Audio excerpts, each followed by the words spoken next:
I'd like to welcome our next speakers, and they're coming from the Safeguarding and Protection team in the HSE Midwestern Community Healthcare area. It's Maggie McNally, Lorna O'Neill and Donal Hurley. And they're going to talk to us about their training experience of safeguarding and within the Safeguarding and Protection team in their area. Good afternoon, everybody. My name is Donal Hurley. I'm a social work team leader on the Midwest Community Healthcare team. I was going to say CHO3, but that's changed again. So Midwest Community Healthcare team, based in the Midwest in Clare. I have two colleagues here today. Maggie McNally at the end there is the principal social worker. She's going to help out with some of the talk. And Lorna O'Neill is a social work team leader based in Limerick, so she's going to do some of the work as well in a minute. I suppose the first thing is to reassure Michael that there'll be no reference to Spice Girls here, Michael. we'll have none of that kind of stuff here. Although I have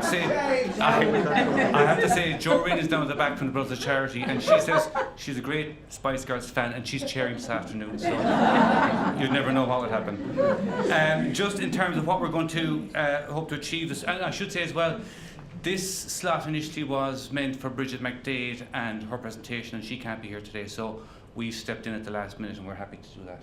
Okay. So in terms of what we're hoping to do today, I'm just going to go through a small bit of the background to training in the Midwest and some of the skills and attributes to be an effective trainer. Maggie's going to talk a bit more about what's worked, I suppose, and what hasn't worked. And then Lorna will take the piece at the end around feedback and suggestions going forward and so on. Is that okay? Yes. So in the Midwest, we have a population of just under 400,000. So our area covers from the North Clare-Galway border all the way down to the Cork-Limerick border. And in the west from the Loophead Peninsula all the way across to Roscrea in County Tipperary. So it's a big geographical area. To date, our team, this is just our team now, has trained something like 1,600 individuals, and we've done about 58 or 60 sessions so far. As far as I know, there's about 17 trainers altogether in the Midwest, but our team obviously has a smaller number than that. I suppose the point to make initially, and this probably is the same for a lot of you here today, when safeguarding came in first and when the training came in first, it wasn't universally welcomed in our team, certainly. People felt, I think, that it was very new, first of all. By some, yeah. But we persuaded them. Moving on, all I'll say, it wasn't welcomed universally. I think it was felt that it was very new. We weren't clear on the message we were delivering, and I suppose we were anxious too around the possible reaction that people would have to the training. But 2 years down the road, I can say that on behalf of the team, I think that the training has been a very positive experience for us all in the Midwest. So just in terms of the skills and attributes, I suppose, that we think are important, I suppose the first one we thought of was the ability to relate to specific situations and participants. Like, I'm always very conscious, for example, that it's very easy to work with one group in the room, like a group of home health, for example, in the room, but where you have a mixed group or maybe a group of mixed professionals, that can always be more difficult. And the other thing, I suppose, that has certainly happened to me a number of occasions where you're in a particular venue and there's a particular issue in that venue, not relating to safeguarding necessarily, but that comes up. So, for example, I've been in a situation where a group of multitask attendants have a particular issue in a particular location, and that comes up at training. So that can be difficult to manage as well, and it's something that we need to manage and be aware of going forward. We need to have a commitment to the subject and to the training. I'm very conscious that the slides we use are quite wordy. So if we just stand and read the slides as we go along, we lose people very, very quickly. So I think we need to commit to it and to have an enthusiasm for it when we're training. We have to have a willingness to consider criticism and feedback about the training or the event or even our style. And I was interested in what you were saying, Marguerite, about the quality assurance stuff. What I'm interested in, I suppose, is our ability as trainers. We're all doing training. I certainly had no formal training to to become a trainer or to deliver training. So I suppose, you know, some assessment of how I'm doing as a trainer would be interesting as well going forward. Another skill I think is the ability to encourage participants to be independent and not always giving solutions to problems or questions. So I suppose a willingness to learn from participants. I think it comes out particularly in the small group exercises where we discuss the case examples, allowing people to have that discussion and to formulate their own solutions to issues. And the ability to show genuine concern for the participants and to establish an effective and helpful relationship with them as well is very important. I'm very conscious that very often people we work with are frontline staff, obviously, with a huge number of competing demands every day. You know, they have the work they do, they have dealing with families, they have management issues, and then we come along with a 3.5-hour training session and say, oh, by the way, you have to sign up to this as well. So I'm very conscious of where people are coming from, I suppose, to this training, and that needs to be kept in mind. Our ability to influence assertively and build trust, I suppose. The ability to direct and to keep the training session on course is very important. To correct inaccurate information as well as we go along, because it can become a juggernaut that can be out of control quite quickly. Our ability to be both logical and creative. I think we're the jack of all trades. I found myself in a training session last week, setting up one of the small group activities and then rushing out to the kitchen to boil kettles, to fill flasks, to have the tea ready for 11:30, you know, so you're constantly juggling we need to have confidence, obviously, and flexibility, sometimes to allow discussion to flow. That can be where the real learning is for participants. We need good listening skills, you know, and the ability to summarise, the ability to capture what's being said maybe and reflect it back. Certainly in a bigger room, maybe where, you know, people over here can hear, but people over here maybe not can hear so well. So being able to communicate effectively across the room is very important. And I suppose tuning in as well to people who are quieter in the room, because we'll always get some people who are more vocal than others. So the quieter ones in the room are very important. Patience is hugely important. Good organisational skills and time management skills. First question I get asked is, what time are we finishing at? Or better still, it's a 3.5-hour programme, but we were told it's only 3 hours. So I suppose the guarantee is we'll be out in time. That's what I always say. So keeping the thing on track again. And again, if there is a discussion at some point in the training session, we need to play catch up at some point as well and finish on time. And then I suppose ultimately it's about communication skills, really. You know, 3.5 hours, while you're up here doing a training session and the time flies, for somebody sitting there for 3.5 hours, it's a long period of time. So keeping people engaged, you know, is really, really important, and that comes down to our communication skills, I think. I'm Maggie of the trio. It takes 3 of us from CHO3 to do a presentation to you. But look, the variety is a good mix. I'm looking at today, I suppose you're probably wondering why have I had this slide up, what tools and equipment. Sure, we all know what tools and equipment and materials we use in our training, but do we actually know the value of it? Everybody learns differently. We as facilitators like different things. We like to do different things. Some of us like to stand behind a podium and stay behind that podium. Some of us like to walk around. Some of us like to use PowerPoint. Some of us like to use flip charts. And some participants like learning different ways as well. So it's important to be conscious of your audience and be conscious of you as a facilitator, what suits you and what is going to suit your group. And also obviously the material that we're presenting as well. Now I suppose I'm going to go through kind of what tools and equipment we use, and I'm going to look at what works and what doesn't work, or what we find what works and what doesn't work.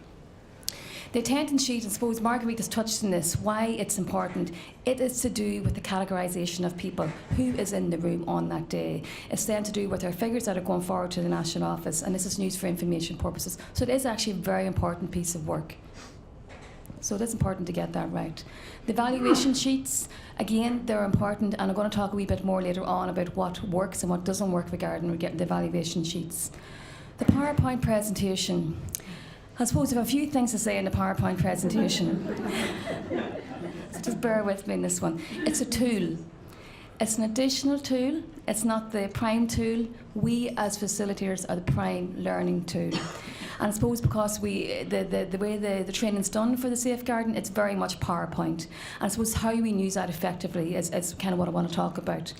The benefits of PowerPoint and the benefits of having something in front of you, it keeps you on track. It helps you focus in on the key points. And using a sequential approach helps facilitate the thought process within the room. It provides structure and direction, which is great and which is what sometimes we need. The other side of that is it can limit flexibility. Am I going off? Yeah. It can limit flexibility.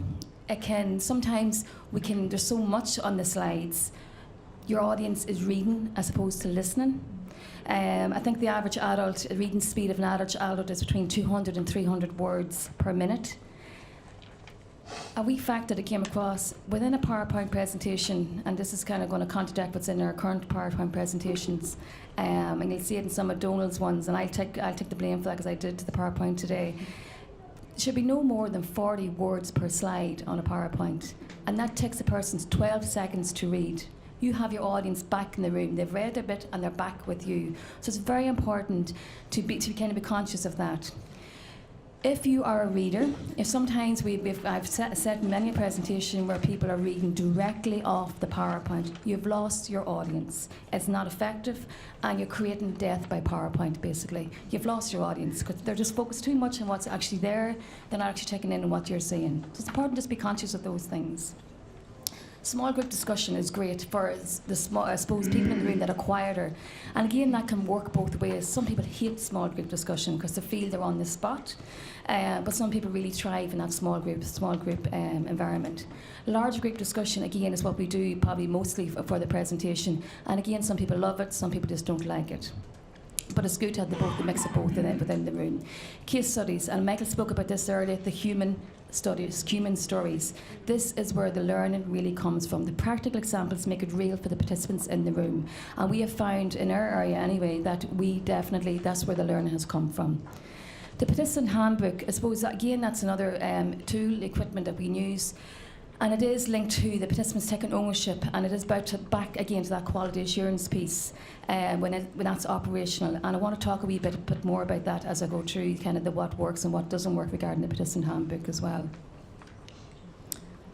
Okay, what works? Now this is our perspective. It's not maybe everybody's perspective in the room. I suppose this is what we have found of what works kind of within our area. What works? The generic audience.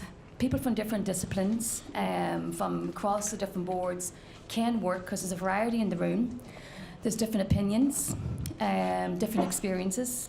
You have service, community. That can work. It also can't work because it gets there's too much focus on one particular area. Some particular group in the room is taking over the training or taking over the facilitation, taking over the information that they're giving out. There's too many questions focused in one area. Some people find it frustrating that there's other people asking questions that are not relevant to them. Other people in the group actually find it quite intimidating that there's maybe more senior people in that room and they find that they can't ask the questions as well.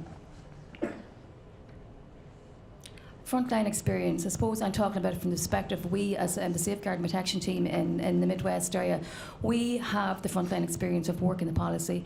We have the knowledge. I think we're in a good place to impart that knowledge. So I think that has worked well within the area. Training manuals, materials. Again, the standardised training manual is good. The materials are good and the case scenarios are good. But sometimes we have had negative responses about the quality of the material that we're giving out. Again, back to the PowerPoint's too wordy, it's too much information on it, it's repetitive, and some of these stuff is coming up. Prescriptive, what works well? Prescriptive, yes, that can work well and that can focus you and that can structure your group. It keeps you on track. But it also limits, it can maybe limit your group as well, like it's too descriptive. I suppose it's all or nothing with the PowerPoint at the minute, the presentation at the minute, because we have no edit option. So we can't, suppose, structure it or kind of no scope really to personalise it to a particular group within a room. So for example, with HSE Home Helps, they don't want to know about designated office, they don't want to know about the service setting because it's irrelevant to them and it actually makes no sense to them and actually confuses the whole thing. So I suppose we do see that as maybe it's not working. Again, the repetitive material, you'll see from some of the slides as you as facilitators, some of the material is quite repetitive within the PowerPoint. And again, it's about being aware of that and how to manage that when you're in the group. The sequence of slides, again, maybe they're wrongly placed. They maybe should be there, but maybe they're still in the wrong order. So begin about looking at that. And this will all be part of the review as well, like, and we're conscious of that, but this is just kind of our experience to date. The participants' workbook, I suppose I just kind of want to focus on it. Again, that's about ownership, and it's about the audience actually taking part in the group and personalising it to their own learning, personalising it to their own setting. I would be, and I suppose not our responsibility, I would be concerned that it's actually not been followed through in the workplace, and that people are not doing their action plans, and people don't actually realise the importance of the participants' workbook, that they could be audited, that there is part of a quality assurance, because that is actually, unless we actually put that out there at the start of the presentation, it's not anywhere in the presentation, not anywhere in the PowerPoint that this is what's expected of you. High numbers in attendance. I suppose that's worked well in the area because we have high turnout for the presentations, which I suppose is positive for us, like we get good feedback. Audience attending.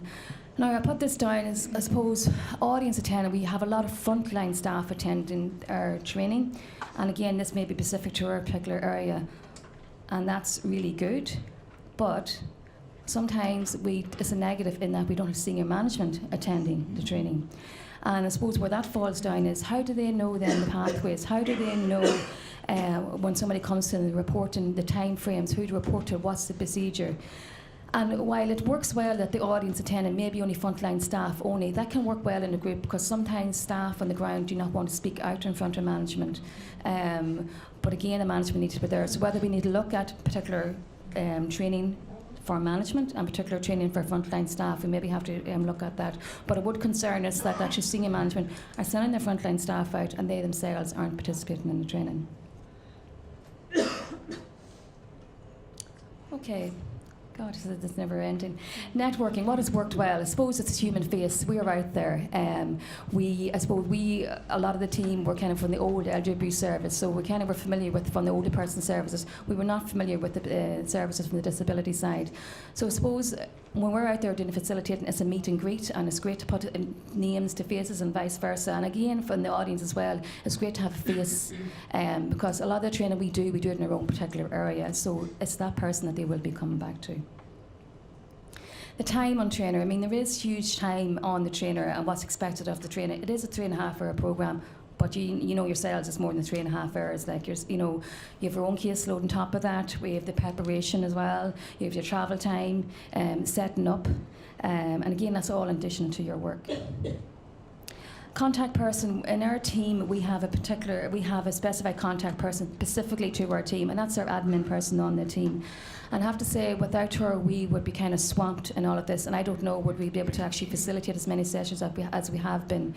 The contact person has been the person who's been coordinating our training specifically for our team in that area. And they've organised the events, they've organised the venues, they've organised the participants, they've organised attendance lists, they've photocopied all the scenarios, the handbooks, the workbooks, they've sent reminders to the participants, and they've organised the refreshments. So they do a key role in us actually being able to facilitate effectively. Because without that that's another addition and part of our work as well. The feedback has been generally good, which is positive, and again I'll talk about the evaluation sheet that actually comes up here, and I suppose does the evaluation sheet maybe not allow for negative feedback, and I think it does need reviewed and should be reviewed as part of the review process. We also kind of put in the evaluation sheet at the end. I don't know if that's actually working because it's very rushed, and I suppose people just write tick, tick, tick, tick, tick, and they just tick whatever kind of fun them to get out the room. So maybe we need to look at that, putting that in somewhere else or revising that. The venues are poor, and again that's nothing to do with the facilitators or anything to do with the actual programme, but it is something that is coming back, and I suppose that's the lack of facilities that are out there really that don't cost a lot of money. Not enough time to material and tasks. This is something that's coming back. I think again that's linked back to the content on the slides. If you're doing everything word for word, it's definitely more than the 3.5 hours, and it's about kind of being organised around that and being conscious of who your actual audience are. Releasing of staff is something that comes up quite a lot as well, like especially more so kind of within the service, kind of hospital type settings. They're maybe only able to release 1 or 2 staff and haven't got the cover. That has an effect then on your group because you have maybe set up for maybe 10, 15. If you're doing a small group, there might only be 3 turning up, so that can be an issue as well. Like, And I don't know how important it is seen out there, and I suppose the message needs to be get out there that this is important training as well. And again, that needs to come from senior management. I'm literally going to re-summarise what Maggie and Donal have said, because I feel they've said everything I meant to say. So if I sound repetitive, I'm sorry. The feedback that we have received in the CHO3 area, or the Midwest Community Healthcare, has been a mixed bag. It's been a mixed response, but overall it has been positive, it has been constructive. And for being a facilitator, reflection, I think, improves future learning. So everything that we receive, we take on the chin, we look at it and we move forward and hopefully make the training a more positive experience for the participants in the room. So some of the statements that we have pulled out on our evaluation sheets, which have been helpful in relation to capture the moment on what people have felt following the training. So some of the statements have been simplify the slides. There's too much information on the slides, and Maggie has pointed that out already. Case scenarios and group work is the best way of learning. Less PowerPoint. So very much people would agree that interactive learning is more a positive response to move forward in relation to getting the message out there and safeguarding. The very mixed audience does put a lot of pressure on the facilitator, whereby you could have a service setting and a community based staff in the room. So it's about managing that. It's making sure that one part of the audience doesn't overtake the other side of the audience. So it's to make it fair and balanced and equitable. And participants would actually like to see the examples of what safeguard plans look like. We can stand up and we can talk about what safeguard plans is, that they're an effective tool to minimise, reduce risk of harm to the individual that we're working with. But what does it actually look like? And it gives the knowledge to recognise how abuse, or how to respond to abuse, and what the pathway of referral is. Okay. As Donald pointed out earlier on, there are parts of the evaluation sheet that is out with our control, like the venue. So we've got feedback that the room is too hot, too cold, too big, too small. Some facilitators have forgotten to take their tea and coffee, not pointing at anybody or anyone in particular. And also the evaluation sheets. And I will talk about that in a little bit. That although the information we have gotten thus far from the evaluation sheets has been valuable, there are still some gaps. And I'll talk about that in the next slide. So this is the information that, having provided the training in the CHO Area 3, our team has put this information together in relation to what we think would work for the future. I'm forgetting to move forward.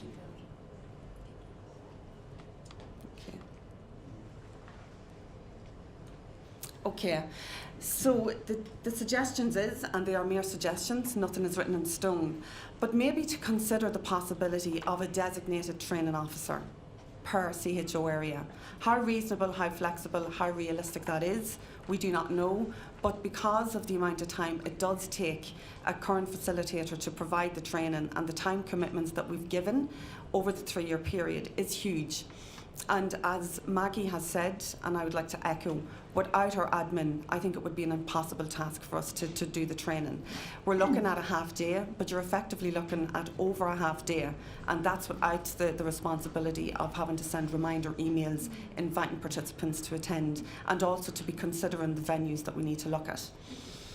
The choice of a manual, Maggie has touched upon this. There is no ability to, or scope to edit the programme. The key messages are the same, and it's the information that we do provide in our training around the principles of the policy, the reporting pathways, the role and responsibility to get the key messages of duty of care, zero tolerance approach. All of those messages are very much present in the training programme, but it's about implementing it to adhere and focus on the audience or the participants that we're providing the training to. So to have the scope to be able to maybe delete or take away the information around the service setting, particularly if we are giving training to home helps. It is confusing. Review of the evaluation sheets. As it stands, there is no critical evaluation on what learning has happened in the room. And that for us is something that we just wonder. And as Donal pointed out earlier, we don't know what we are like as facilitators. We are getting evaluation sheets to say, great information shared, slides too long, but it doesn't actually identify what was the facilitator actually like in the training. So the quality assurance piece is a very much welcomed piece in relation to be able to review that and how to reflect to become an improved facilitator.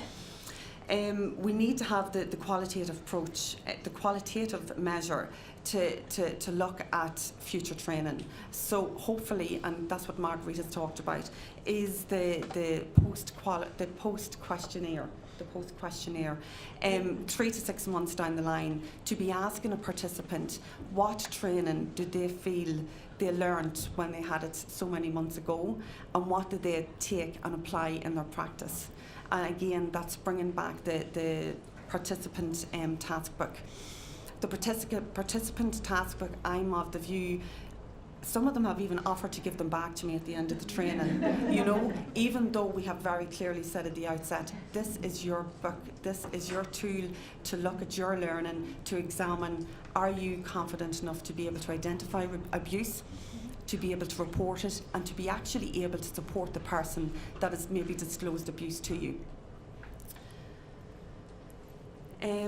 As Maggie pointed out, the sequence of slides and the layout is repetitious in relation to, I've had people approach me and said at the end of the training, God, you really have drilled the message home.